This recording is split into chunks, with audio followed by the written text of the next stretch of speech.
Hello everyone, welcome to our video. In this video, we would like to share the results of our interview with an American about his perspective on religion heritage in America. We did the interview with the American online, which is by email, so in this video, there will not be any visualization of the American interviewed by us. Also, for a privacy reason, we couldn't share any personal information about the person that we interviewed. Before we start, let me introduce our group members, which are Amanda Marisa Putriandre, with the student number of 1941003, and then myself, Marcelino Benaya, with the student number of 1951010, and then the last one is Brian Sutiadi, with the student number of 1941013. So without further ado, let's get started. Here are the results of our interview with the American regarding his perspective on religion heritage in America.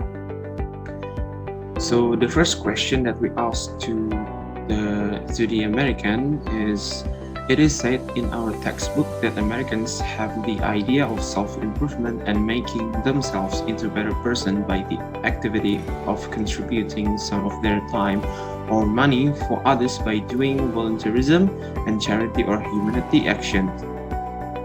Does the practice of volunteerism and humanitarianism continue to happen during the pandemic? What are the examples? So, for this question, our interviewers say that the actions of volunteerism and humanitarianism does continue, but not as much as before COVID. About half of the people continue their volunteer work as usual, while the other half doesn't for their own reason, like some of them are just lazy and some of them have health concerns, so they can't keep doing their volunteer work. Regarding humanitarianism, our interviewees stated that some people are more involved with activism and protesting, which they may see as humanitarian work, but others would say that it is not humanitarian work. The answer from our interviewee is similar to what was stated in the textbook, that in the US, many employees are being encouraged to do volunteer work. And the reason for that is that the US people have the idea of self-improvement, making themselves into better persons by contributing some of their time or money for the others. And volunteerism is one of the examples.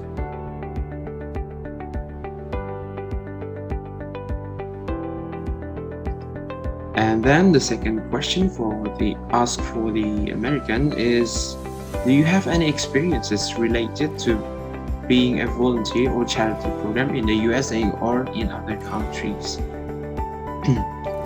So, for this question, our interviewee said that he has done a charity work. Most of his charity work was with kids. His answer to this question also has a similarity with our textbook, which stated that in the US, many employees are being encouraged to do a volunteer work, and our interviewee did do a charity. Next, question number 3. It is stated in our textbook that some wealthy people contribute more to helping others in the US. Could you give some examples related to the statement?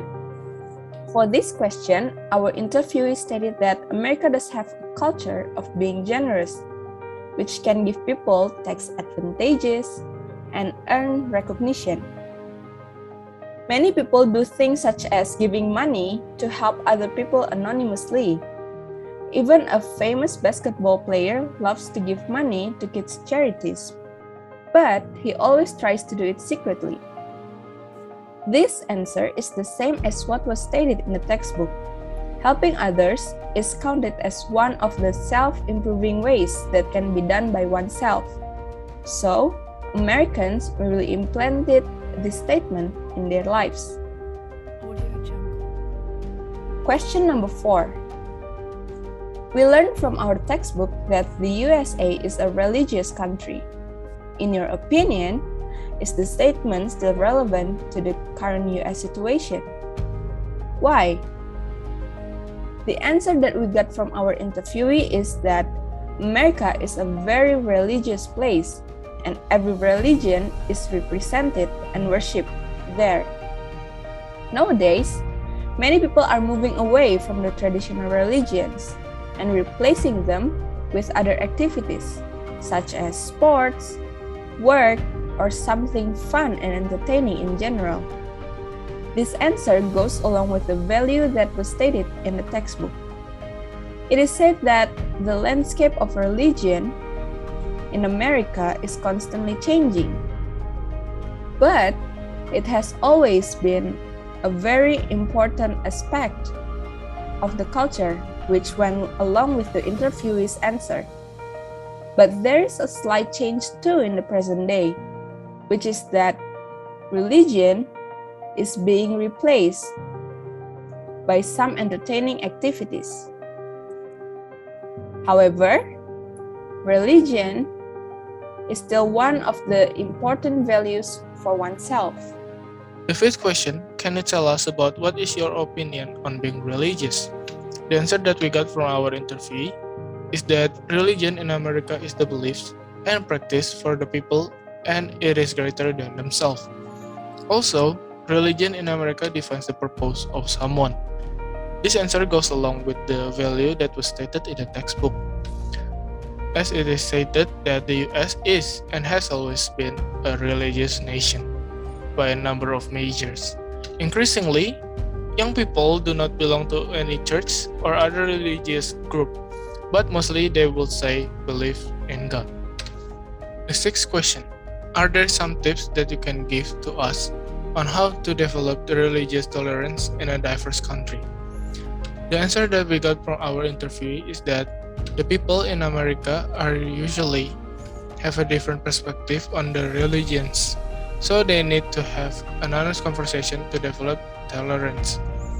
This answer goes along with the value that was stated in the textbook, as it stated that the Americans have already agreed to devote part of their time to learn about religion or humanitarian causes. From this interview, we feel like we have improved our knowledge about America. There are a lot of things that can be learned through this interview. For example, doing charity activities in the church. The interviewee has been involved in some charity events, and we realized that doing charity is a fun thing to do, while it is also gives a positive impact to others. And we hope that Indonesia could be like America, in which religion is not really a problem for Americans. Also, we could learn that Americans are not really volunteering to help others, and Indonesia should not follow it. And that's all from us. Thank you.